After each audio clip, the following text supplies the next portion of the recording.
একটা ভালো সিদ্ধান্ত নিয়েছেন আসিফ মাহমুদ সজীব ভুঁইয়া। তিনি বলছেন যে নির্বাচনকালীন সরকারে তিনি থাকবেন না। তাহলে এনসিপিতে যোগ দেবেন? আসলে যোগ দেবেন এবং নির্বাচন করবেন। সেইভাবেই মুরাদনগর রীতিমতো তোলপাড় বেশ কিছুদিন থেকে। সেই পুরনো রাজনীতিবিদ কায়কোবাদ, ওনার সাথে যেই পরিমাণ দ্বন্দ্ব সংঘাত ওই এলাকার বিএনপির সাথে, এটা খুবই অনাকাঙ্ক্ষিত, অনুচিত। মানে ওনার মতন একজন রাজনীতিবিদ, পরীক্ষিত রাজনীতিবিদ এবং এত সাফার করছেন, তার সাথে টেক্কা দেয়া উচিত হয়নি এবং একটা সমঝোতামূলকভাবে চলা উচিত ছিল।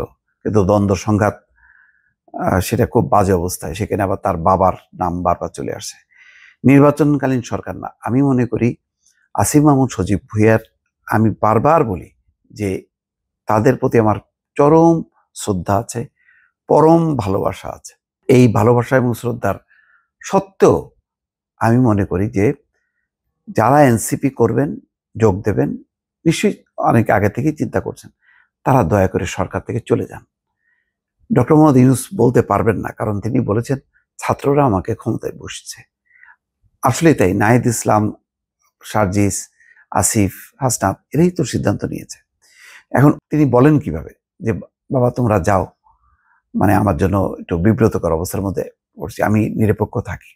এটা তাদেরই উচিত যে মুক্ত করে দেয়া, নিজেরা দলে করা। কারণ এখন শেষ মুহূর্তে যে আমি সরকার থেকে পদত্যাগ করেই এনসিপিতে জয়েন করবো, নাহিদ ইসলাম যেটা করছে এটা দৃষ্টিকটু, এটা মানুষ বোঝে। কেন আপনি সমালোচনার মানে এই তীর বারবার আপনার দিকে ছুড়বে? আপনি কেন সেই সুযোগটা দেবেন? আপনি তো জানেন আপনি কে, কি করবেন, তাহলে আপনি কেন দরকার? সুতরাং যেটা বলছে যে নির্বাচনকালীন সরকারের উপদেষ্টা থাকবে না, সেই সিদ্ধান্তটা এখনই নিয়ে নিলে ভালো হয়। সে এখনই এলাকার মাঠে ঘাটে ঘুরে বেড়াক, মানুষকে সংগঠিত করুক।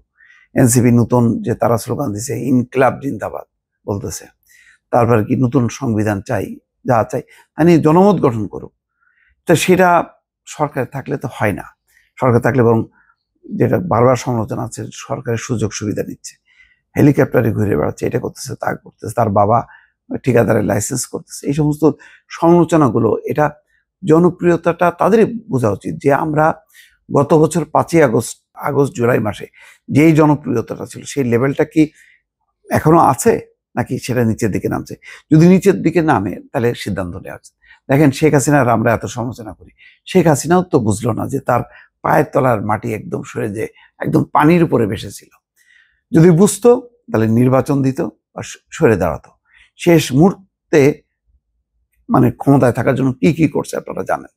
তো আসিফ মাহমুদ সজীব ভুঁইয়ারা তরুণ, তাদের অনেক দূর যেতে হবে। তো এখনই যদি এই সুযোগ সুবিধাগুলি নিয়ে তারা শেষ মুহূর্তে যদি মানে সরকারে না থাকেন, দলে যোগ দেন, এতে দলেরও খুব একটা লাভ হবে না, ব্যক্তিগতভাবেও তারা খুব মানে যে সঠিক কাজ করছেন এটা কিন্তু মানুষ মনে করবে না। আগামী জাতীয় সংসদ নির্বাচনে আগেই কি নাহিদ ইসলামের মতো উপদেষ্টার পদ ছেড়ে রাজনৈতিক দলের সঙ্গে যুক্ত হতে যাচ্ছেন আসিফ মাহমুদ? তেমনটা ইঙ্গিত রয়েছে স্থানীয় সরকার উপদেষ্টা।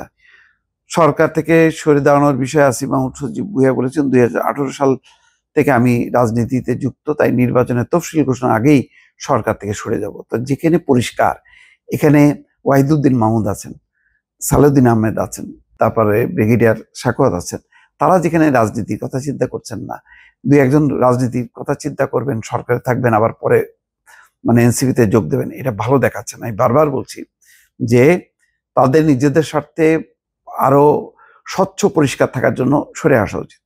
রাজনীতিতে আছে এমন কয়েকজন, সরকারে আছে মাহফুজ আলম সহ আরো, যদি কেউ থেকে থাকেন, এমন কারো নির্বাচনকালীন সরকার থাকা উচিত নয় বলে মনে করছেন তিনি। কারণ হিসাবে ব্যাখ্যা দেন, প্রধান উপদেষ্টা জাতিকে সেরা নির্বাচন উপহার দিতে চান, তাই কনফ্লিক্ট অফ ইন্টারেস্টের প্রশ্ন যেন না আসে। আসছে তো, সেই কারণেই তো সরে যাওয়া দরকার। ভালো, এটাই। মানে এনসিপিতেই যোগ দেবেন কিনা সেটা স্পষ্ট করেননি, এটা নিয়ে অলরেডি রাজনৈতিক মহলে প্রশ্ন উঠছে। সুতরাং সরে আসাটা ভালো। আবারও বলি, নির্বাচনকালীন সরকার পর্যন্ত অপেক্ষা না করে এখনই সরে যাওয়াটা সবচেয়ে উত্তম সিদ্ধান্ত হবে। ভালো থাকবেন। আল্লাহ হাফেজ।